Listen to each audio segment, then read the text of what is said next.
For the first time in its 25-year history, EasyJet has recorded an annual loss. Given the COVID-19 crisis, this comes as no surprise. All airlines are hemorrhaging cash and drowning in red ink. It's like 50 Shades of Bad. The scale of the loss, £1.27 billion, $1.68 billion, needs to be viewed in the context of EasyJet's size. This is an airline with 340 aircraft, and which flew 96 million passengers in financial year 2019. However, in financial year 2020, which closed in September, that figure had dropped 50% to just 48 million passengers. EasyJet found itself grounded entirely for 11 weeks from the spring, well into the normally highly profitable summer season.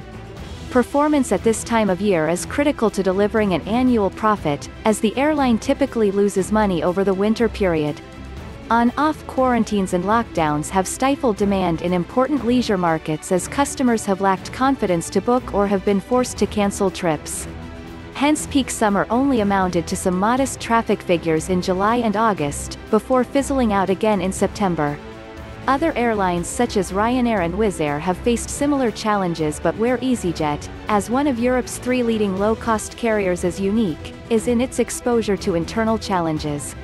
EasyJet's founder and largest shareholder, Stelios Haji Ioannou, has long argued that the airline has been expanding too rapidly in a value-destructive way from a shareholder viewpoint. There has been much conflict between him and the company's board over his insistence that substantial outstanding orders for Airbus aircraft should be cancelled.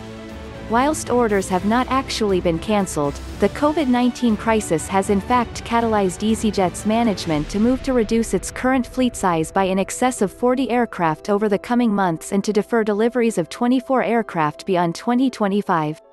Its contract with Airbus allows considerable upwards and downwards flexibility in aircraft deliveries, so this is being put to full use currently. In addition, amongst a number of measures to bolster liquidity, EasyJet has sold and leased back a number of its aircraft.